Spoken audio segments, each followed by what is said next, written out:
Dr. Robbins. Okay, and no, Robbins, Robins, one D. See, I don't like that. And here we are. We have apparently he has big plans for you in week 5. I see all those bones out there. So I conferred with him Monday, and I saw him again this morning. And we have moved. I have moved our exam to October 1st. You get some extra time. It will also give me a chance. I will not get through all the cell stuff. I will try to get through. I want to get through what membranes do and something called the resting membrane potential. And if I can get through that and the implications of it, that'll be fine. And we will have ample time for this because we're rapidly, by Monday, we'll be done with this biochemical chapter and enter the magical world of the cell. So I'd like to get everything done by I'm going to cover no later than Monday, a week from Monday, so to speak. And then, I'll be able to give you that additional reference material for the first exam. Okay, so we're working together for the betterment of the students. And I will remind you, I will not be here again. Okay, on Friday. So enjoy whatever time off that you have. Okay. It's a day without me. It will certainly ease your ears, so to speak. And without any further ado, we will get back to this. So today we'll get through carbs and we'll get through some of I hopefully as much as I can get you to membranes where I went with the other. I'm happy to do that. I think that'll work fine. Okay, we looked at some of this before. Carbohydrates, the difference between, I had it on the board over there last time. When we're talking about sugars, are relatively simple carbohydrates, 1 or 2. Maybe a simple carbohydrate could be single, or and that's called a monosaccharide, or it can be a disaccharide. There's 2 of them chained together. They're both by definition simple. We sense them as sugars all the time because inherently their sweetness, no matter how they're combined together, they're just combined together in different ways, in different things that we ingest. The ratio is always the same, just like it was before. Equal parts carbon and water. The point that they're making here, as you will see, when we get to fats, there's proportionately less oxygen. It's a lot more hydrocarbons. That's because there's so much energy within them. For bang for your buck, you get more energy from fats than anything else. That's the good news. The bad news is waste products. The waste products can present problems if we can't get rid of them. That's why people have to be careful when they do like a ketogenic diet, or the old Atkins, or the old South Beach diet, which are all very, very similar, because when people were trying to do that and they didn't have good functioning kidneys, they got into trouble. Your kidneys couldn't handle it. So the monosaccharides and disaccharides both would be in the line of simple sugars, and anything more than that, polysaccharides, now we're starting to get layers. They're starting to approach what we call complex carbohydrates. But we typically, when we say polysaccharides, we're thinking about those long chain guys that we talked about a little last time: glycogen, starch, and cellulose. Okay, so that's the frame. So here again, the ones we deal with biologically have anywhere between 3 to 7 carbons. We will look at the 3 today and the importance it has in fats. We'll look at the 5s when we talk about DNA and RNA. But today we spend it on the 6s, which are really the largest amount that we deal with. So the ones by far and away that are really the ones that we spend the most time investigating. I don't want to give short shift to the importance of the others. The hexoses, 6 carbon sugars, hex for 6, P, pentagon.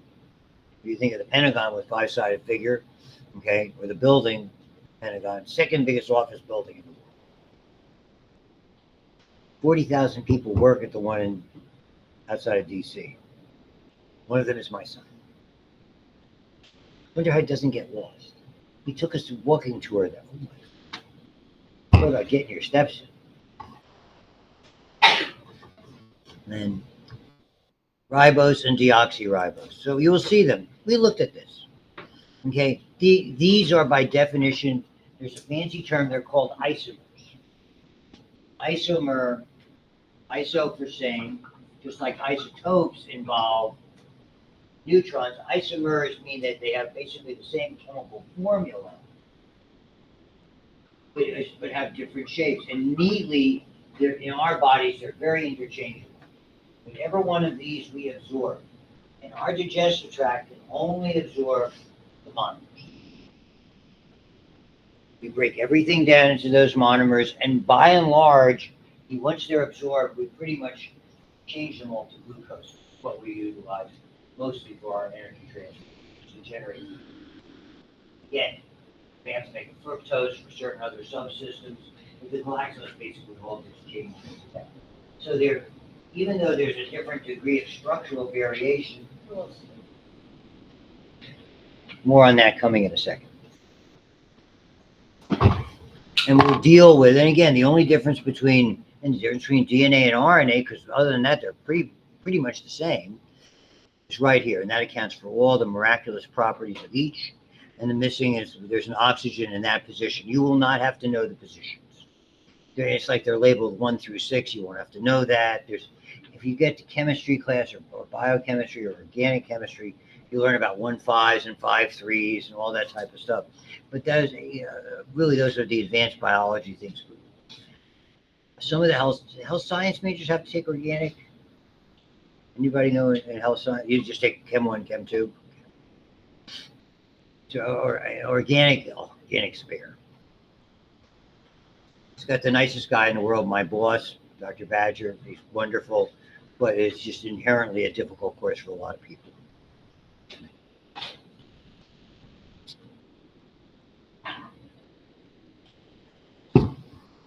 And this is the key. Your gut only can absorb small building blocks. When we ingest proteins, we break them down to their smallest building block, an amino acid. So it doesn't matter what proteins you ingest. You can eat all the muscle milk and creatine you want. Your body breaks it down to amino acids. Is it going to go to muscle? Well, if you exercise and you have muscle building blocks, yeah, it is. So just eating it is not enough. You have to have a whole program to utilize that. And then there's other things. I'll talk about that when we get to proteins anyway. So it's too large to pass through the membrane. So the double sugars, sucrose, maltose, and lactose, do not. Okay, and we saw this before. It's dehydration synthesis, glucose and fructose, make sucrose, common table sugar. Effectively, what we do, the reverse part of it, we take that common table sugar, whether you use it as a sweetener, which I don't happen to do in coffee, or you use it as a sweetener, something else in something that you're cooking or baking, and our body, we turn it around, basically, and we break it down to glucose and fructose, and eventually change it all to glucose, and we absorb it. So that's, again, we should have 2 hours. It's a reversible equation. Here it is. So glucose is the pivotal piece. When we add glucose, so we have glucose as one of each of these molecules, of these disaccharides. If we add fructose, we get the aforementioned sucrose, table sugar. If we add 2 glucoses together, we get something called maltose. That's malt sugar. So in wheat and grains, barley and things like that, we have malt sugars. So that when you can, for instance, if you're making beer, use barley. And when you malt the barley, you add water to it and let sort of the yeast that's in the air begin to break it down over time. And that malting process starts the fermentation process. And that's kind of how you make beer or other similar types of beverages from that. So, and back in the ages ago, we used to take malt sugar, okay, and add this malted sugar, and add that to like milkshake. It was called a malted milk. That was back in the, and they probably some places still do that because it adds an extra degree of flavor. There's even malt flours that add extra degrees of flavor. Because flours like wheat, etc. From there. So there's always a certain amount of sugar content in that as well, obviously. And then the most famous, glucose and galactose. You notice that bond, and that's the critical piece because that requires a special enzyme called lactase. Anytime you have, like the enzyme for this that broke it apart was sucrase. We do that experiment here in chemistry. Okay, in lactase, okay, is something we are not born with. That's why we can't ingest typical cow's milk when we're born. So it's a nursing baby or it's a formula-based baby, they're making sure that that you're going to have that until you can start the gradual conversion to regular cow's milk if that's what you choose to do, or that's what's recommended. Okay. A lot of times we know sometimes you never get it. Sometimes you get it as you begin to mature and it disappears. When I have two stepsons who both became lactose intolerant as adults, either into their 20s or early 30s, late 20s or early 30s, and milk just does them in. Another one, and the same one of them became gluten intolerant, developed gluten disease or celiac disease. That's the funny thing with bodies. They don't follow a normal timetable. Things can appear and then things can disappear. And it has to do with the enzymes that break those things down. Nevertheless, that's really the critical piece, because when you're lactose intolerant, it can't get in.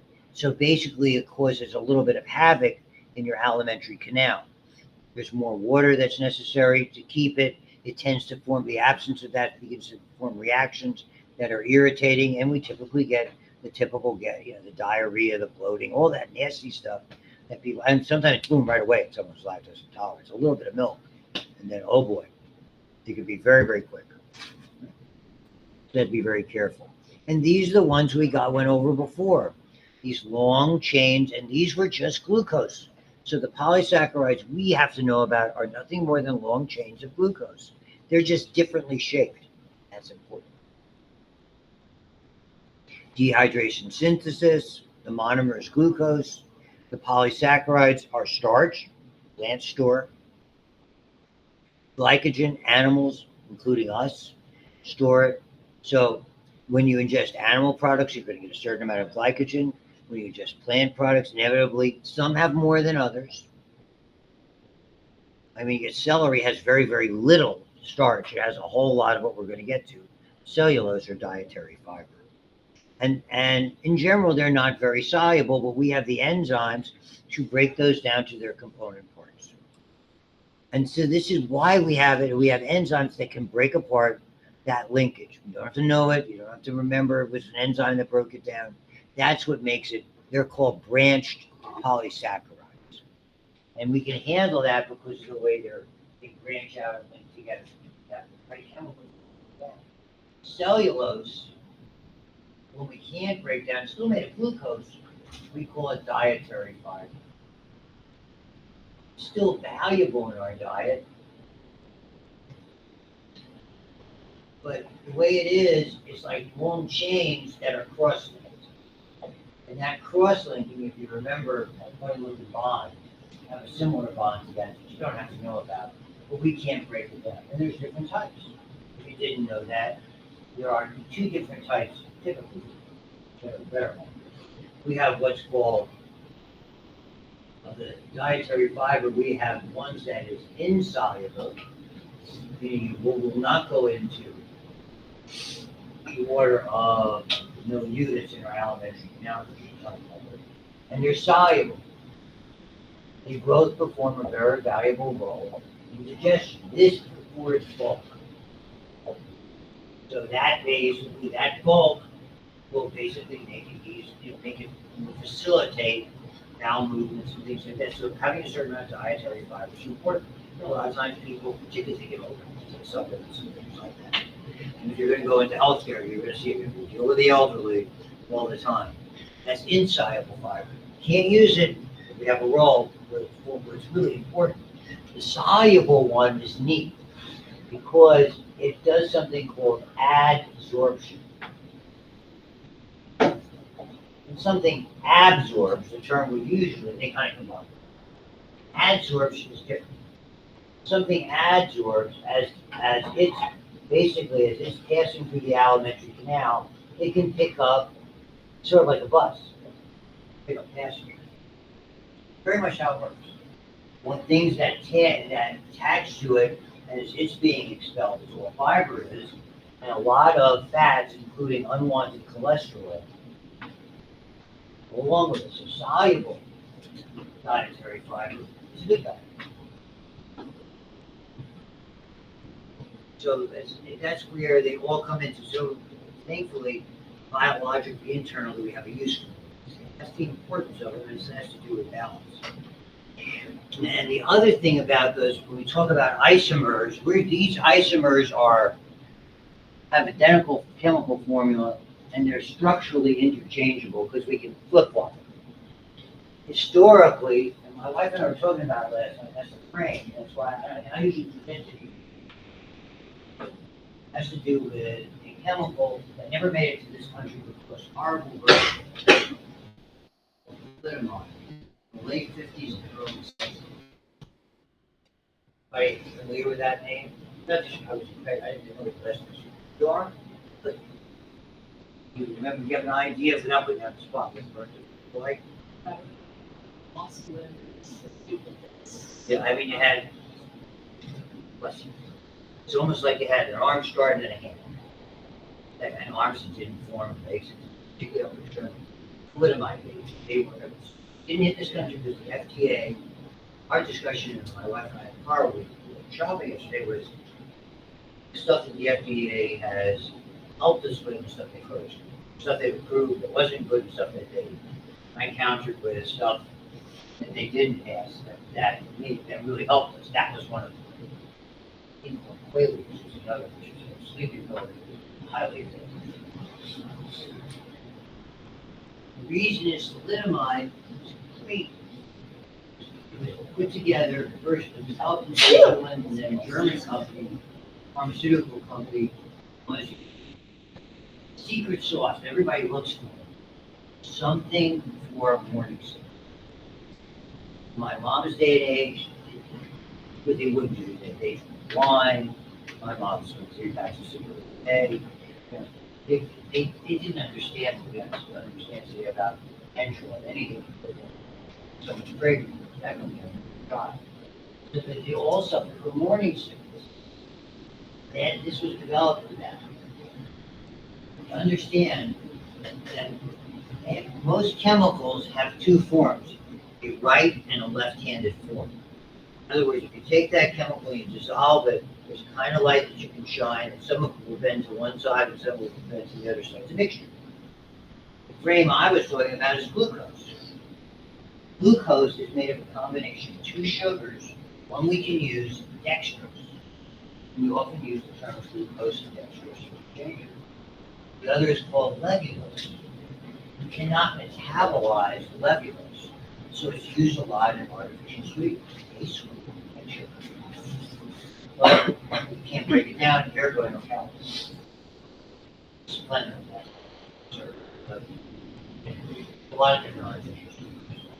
So this was the idea with thalidomide. And this is just contextual stuff. I'm trying to give you an idea of how complex shapes and things are like that. This is an unusual property. It's similar to being an isomer. It's almost like a right-handed form and a left-handed.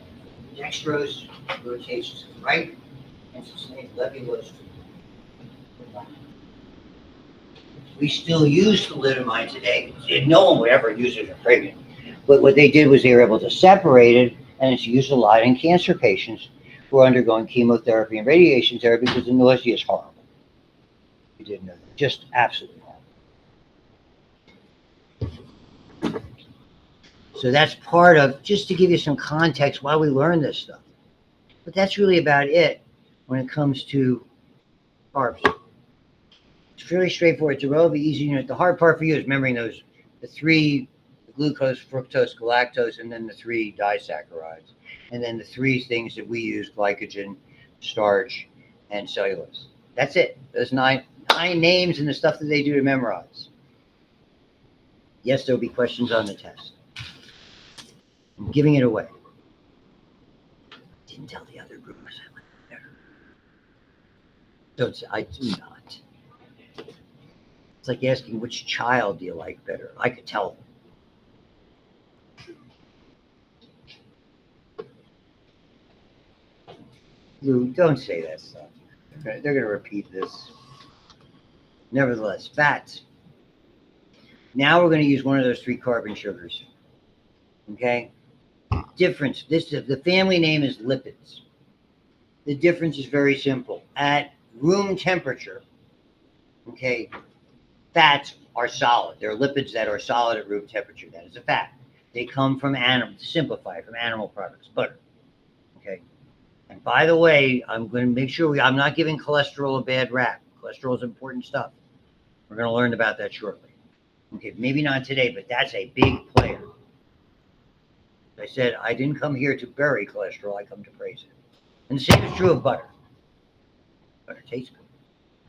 Okay, so animal fat products, very, very much, okay, fall into the line of what we call saturated fats, as you will see. Plants, nuts, and seeds are where oils come from. We use avocado oil. Maybe we use extra virgin olive oil.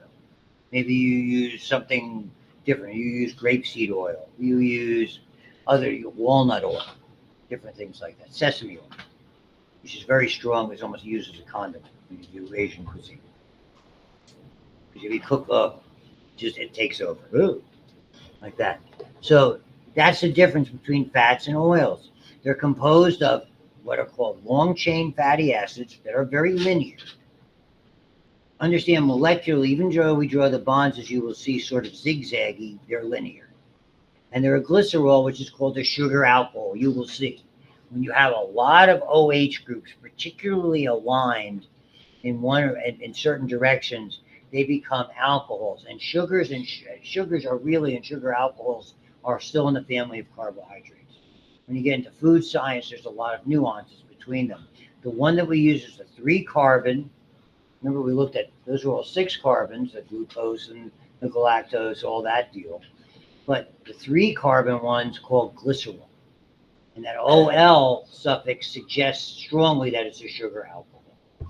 And yeah, energy storage, insulation, because from an energy perspective, there's a whole lot more bang with fats. The trouble is waste products. So this is what it looks like.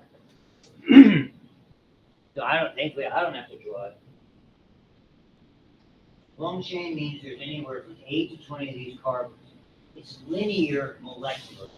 They zigzag because the carbons don't normally sit nicely in alignment. It's very three-dimensional. It's like, again, think of the Tinker Toy model, they spin.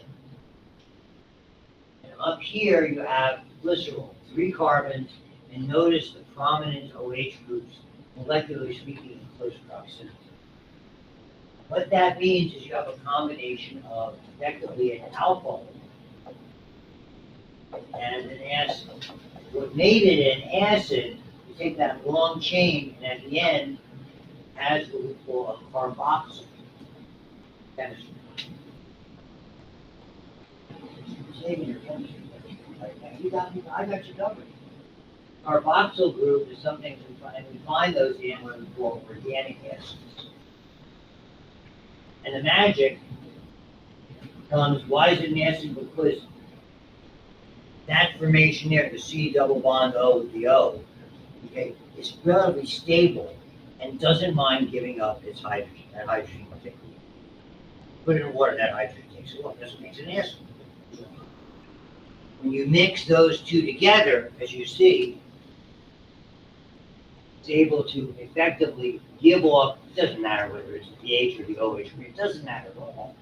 It's able to remove that water and find a linkage between them. When we mix an alcohol and an acid in chemistry, the name of the linkage is soaps. Old-fashioned bar soap, liquid pump soap, they're filled with esterification and you make soap. Again, that's chemistry stuff.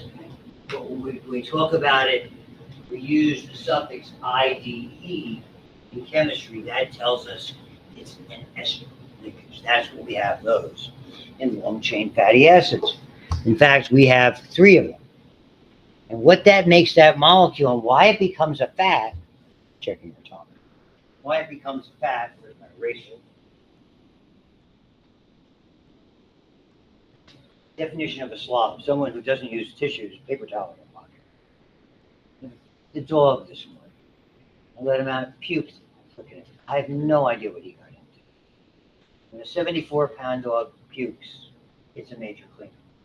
At 6 o'clock in the morning anyway.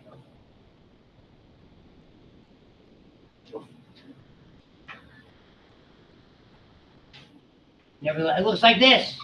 Here's the glycerol, here's this. Now you're beginning to understand when we have structures, these molecules have shape. That's a very organized shape. And the whole idea of why it's a fat has to do with density. Density means how much per unit of volume, what number of molecules we can stuff in there. This is very organized.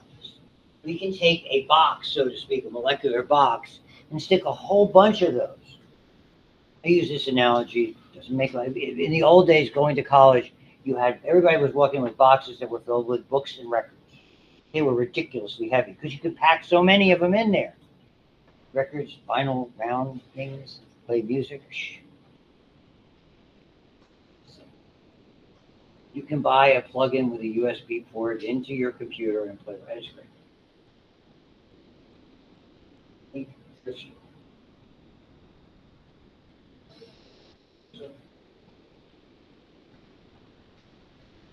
Nevertheless, that's very organized, so it has a lot of density. Things that have a lot of density are solid room temperature. You're going to see with living membranes, they're like this, okay, and then with oils, which they're pressured, you have things that have a lot of irregularity. They're not uniform. You can't pack that in. So whether it's from olives, whether it's from avocados, whether it's from peanuts, doesn't matter, okay? They're oils. And you're going to learn that that's called from sites of what are called unsaturation, meaning it's not entirely saturated. Read that as filled with hydrogens. Why is there so much energy? And all of these carbon, remember, I told you about it, nonpolar covalent bonds, carbon to carbon and carbon to hydrogen are just filled with potential energy. And we utilize them. There's their shape. Listen to the animation, it's very short. Butter, lard, margarine, and salad oil are composed of lipids called fats. To make a fat molecule, 3 fatty acids bind to a molecule of glycerol. For this reason, fat molecules are technically called triglycerides. Fat molecules do not mix with water because they have 3 long hydrocarbon tails. Cells use fats for energy storage because the tails hold more potential energy than other biological molecules. I apologize for the swear word. Margarine. If you throw that out of your damn.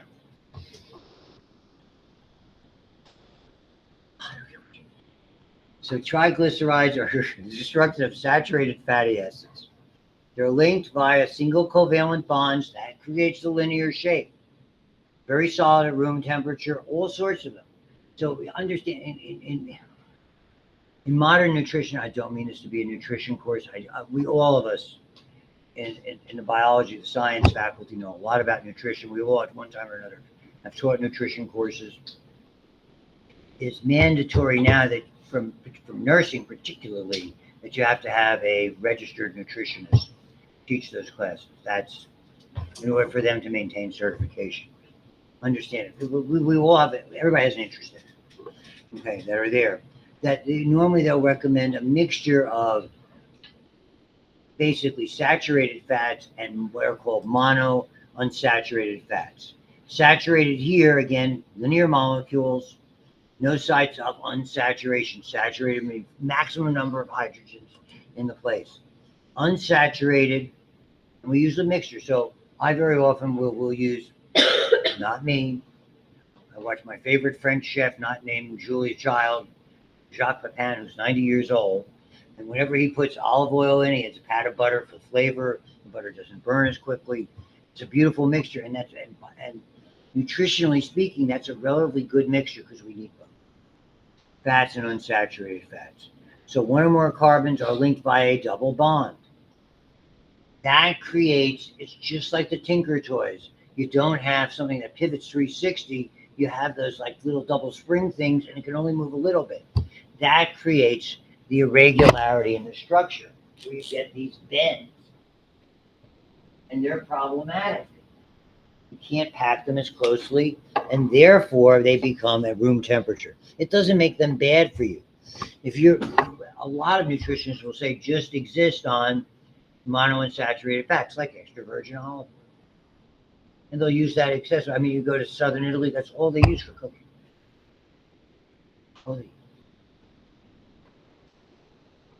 Sicily and things like that. And so the problem is we take these because they're cheaper. They're from plant sources. Okay. Corn oil, vegetable oil, canola oil, all of those oils. And there's no canola magical. It's a mixture. It's a Canadian-based oil that mixes a number of things. All of those are unsaturated. And some have multiple sites of unsaturation, we call poly, meaning many. If it has more than one, it's a polyunsaturated fat. And what we do in the food industry, because they're cheap, is we saturate it. We take saturated polyunsaturated fats and we saturate them. Read the back of things, crackers and cookies and things you buy, because they're shelf stable. Easy for me to say. And the problem is they're shelf stable. Good news, bad news, they're filled as they break down. They release, unfortunately, they become a la margarine, filled with these multiple unsaturated fats. And what happens is when our body chops them up for energy, they release something called free radicals. And those free radicals are the heart of a lot of modern diseases, cancer theory, aging theory, problems that we develop. We're just beginning to explore and understand the importance of them. Point one. The other thing that occurs vis-a-vis those is they form together and form what are called trans fatty acids. And they are also very nasty, and they cause molecular and cellular and circulatory damage.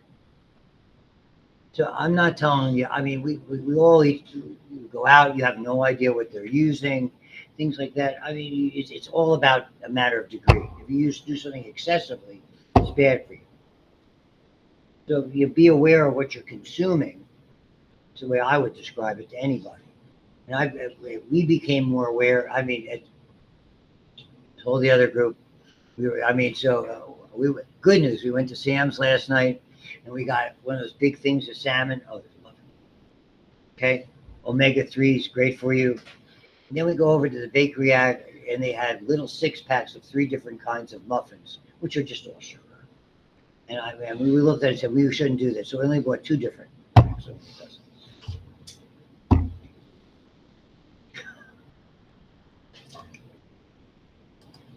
We're not perfect. So that's a side of unsaturation. Okay. That's all that is. Understand the importance of that side of unsaturation. Okay. In our bodies, biologically, these are very important. We have to have these because effectively what we do, and I'll go back to this sort of schematic drawing.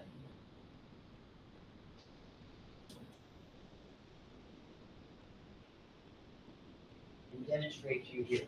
Here is the glycerol. Here are typically, if you would look at typically have something that looks like this. You typically have a saturated fat, and most of our fats are in this form. And one monounsaturated. Again, typically not going to cause you problems in a small amount.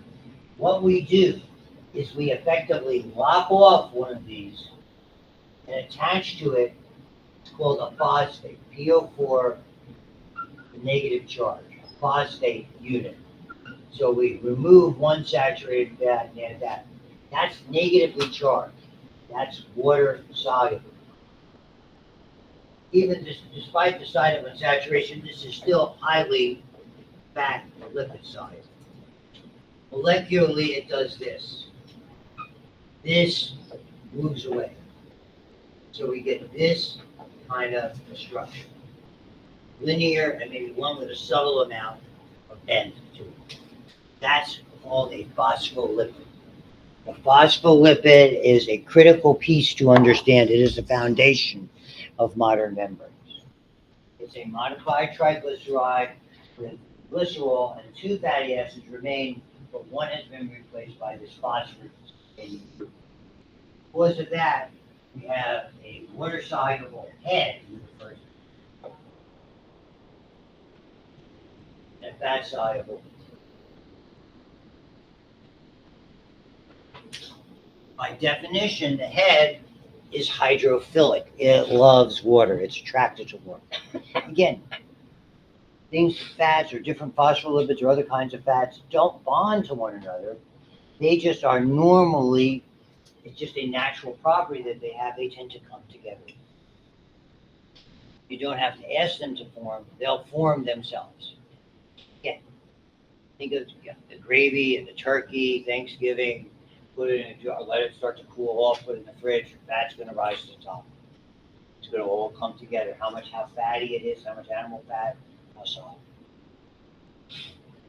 So that we plan. Now the head is hydrophilic. It's relates to the water. The tails are hydrophobic. They're repelled by it. The basis of our membranes are phospholipids. More in a second about that. So as we move on, we have this. So what can we do with that phospholipid? The glycerol with the fatty acid, and the fatty acid that has one site of unsaturation. We can attach different things to it. Typically, you'll attach a nitrogen-containing group. This is the chemistry, just nitrogen's fine. And we create something that's a framework to attach sugars to it, proteins to it, even other fats to it. So you're going to hear a lot about, not just necessarily in this course, maybe in subsequent things called lipoproteins. Okay, so-called good and bad cholesterol really don't have a lot to do with cholesterol. They have to do with lipoproteins, and they go with different densities. So if you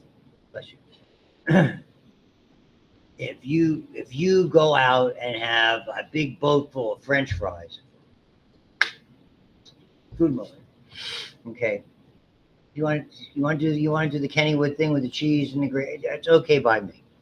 I'm more of a French fry purist myself, but we digress. I don't even like the seasoned. And you would look, you have what are called, your body forms what are called VLDLs. You'll get to it. Very low density lipoproteins. They're floating around your system. They're bad for you. Okay. And when we talk about fats, when we look at them to see how healthy somebody is, when you get to like more than my age, which is for the last 30 years, they check what they call they check your lipids based on heredity, maybe even sometimes early. And they're doing an analysis of these densities of these lipoproteins because they're the ones that carry fat products in your bloodstream. If they're carrying these very low or low density ones, it's a problem. The high density ones are very good for you. The low density ones are not. So they fractionate. In other words, they divide them into VLDLs, LDLs, and HDLs. It's a framework of something called, that part of the term framework, Framingham study from Framingham, Mass, at the University of Massachusetts, and it's a predictor of cardiovascular. So you have a ratio that's constructed. I'm not going to do it here for another course. I would do that if we were doing cardiovascular. But to understand, that's why this is so important. Moreover, when they attach a variety of little hexoses, those simple carbohydrates, the glucose, fructose, and galactose, that provides your cells with an identity marker. That identity marker is why maybe if I had to give you a transfusion, you're not compatible with my A-pos blood. Maybe you have B-neg blood. Maybe you have O-pos blood. Similar, but not compatible. And all it is little tiny carbohydrate markers that are genetically determined. And it's based, and they protrude from the cell. Cells recognize other cells by these little carbohydrates that protrude. Sometimes there'll be proteins that protrude. They'll latch onto it. You did that whole connective tissue thing and with Dr. Robbins. What do you think connects them? In the membranes, they've got these things sticking out with proteins, and they latch onto those neat fibers. The collagen, the elastin, the reticulin. See, I know that stuff too. Just saying. It's okay. You'll survive. I apologize. I tease everybody. Nevertheless, that's really important stuff. So naturally, it's what a country. Look what they do. If you put a bunch of phosphorus metal or other gas particles attached to it in a solution, what do they do naturally? Do this. I'll just drive on to a little bit, not draw lazy like that. They do this. They form a very famous name. Phospholipid, a long current by the Biol. And naturally, they form this double layer with the hydrophobic tails pointing toward one another and the hydrophilic heads pointing away. The membrane, whether it's your cell membrane, whether it's a nuclear membrane, whether it's a mitochondrial membrane, whether it's a lysosomal membrane, a peroxisomal membrane, all organelles we will get to. But cell itself, the membrane is this guy, the lipids. Because the outside of the cell, extracellular, the extracellular environment is water-based, water-soluble, and the intracellular is a water-based environment. That's the beauty of phospholipid biology. And you see down the road that because proteins typically have a middle area that's compatible with fats, and sometimes exterior areas that are compatible with water, they can neatly squeeze in there. Remember, they're not bonded together. They just kind of naturally come together. So a protein, big as it is, can kind of, push its way in. They can even move around it. That's the basis of fluid mosaic models.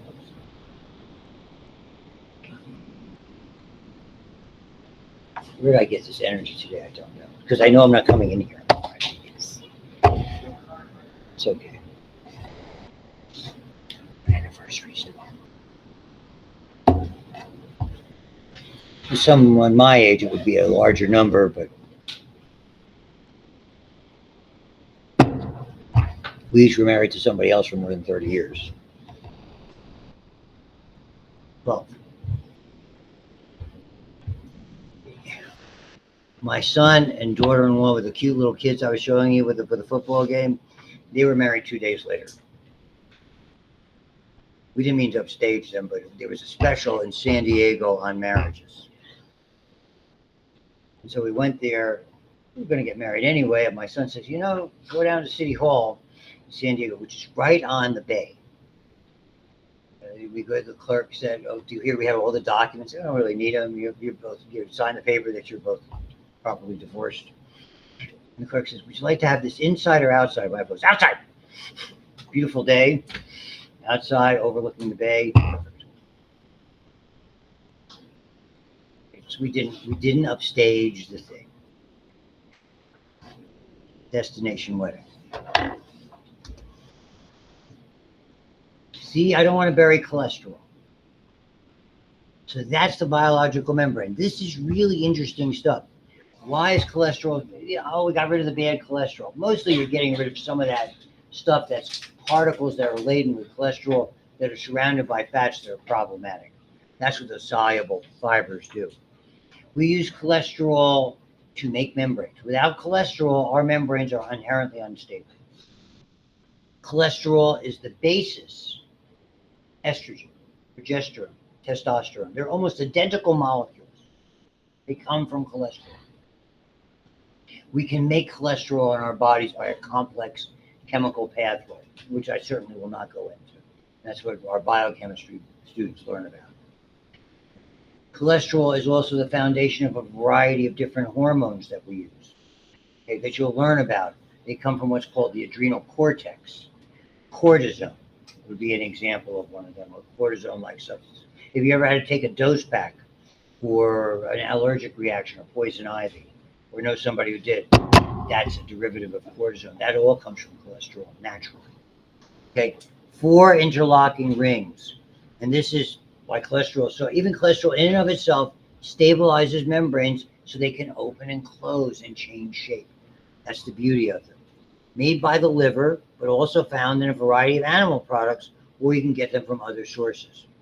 The starting material for vitamin D, steroid hormones, bile salts, so we can actually take fats that we've ingested and break them down and utilize them. Cell plasma membrane structure, it's vital. No two ways about it. So here they are. And I'll probably end up reviewing this for the other, because I didn't get to this for the first lecture. Because for some reason I got a little more organized. And here they are. That's these 4 rings. Whenever you don't see a label, it's a carbon. You don't have to write the carbons or the hydrogens. If you have something that isn't a carbon or a hydrogen, we write it in like an OH or protruding CH3. That's cholesterol has 27 carbons. We lop off these side chains over here, and that's how internally we make testosterone, estrogen, progesterone, etc., etc. Vital stuff. We use the cholesterol in its more form like this when we're stabilizing membranes. So different steroids have different groups attached to that 4-ring background, and it's the basis for all steroids formed in the body. And the last little notes about this, and we'll call this time on it. These are what we understand. This is to introduce you to the concept of essential. And in this class, in any biology class, we talk about that's essential. It doesn't mean it's important or vital or anything like that. It means it must be acquired by diet. We can't make it. We can make cholesterol, okay, but we need to ingest some as well. Eicosanoids, I will show you the structure next time, where I'll diagram it and have some way to show it to you. If I'm doing this in this lecture, I'm going to send to you, are derived from this called arachidonic acid. It has a different number. It has polyunsaturated bonds, and it can change shape, magic. They make something called prostaglandins, which are the things that help us, our blood clot, help us promote inflammation. When you take an aspirin, or you take an ibuprofen, or you're taking a Aleve, it stops them from being made because they accelerate inflammation. Hence the term anti-inflammatory. Because they're not made out of cholesterol, we call them non-steroidal anti-inflammatory drugs. NSAIDs. You'll learn a ton about that. But the fun part about that, there's one of them that's essential, this arachidonic acid. We can't make it.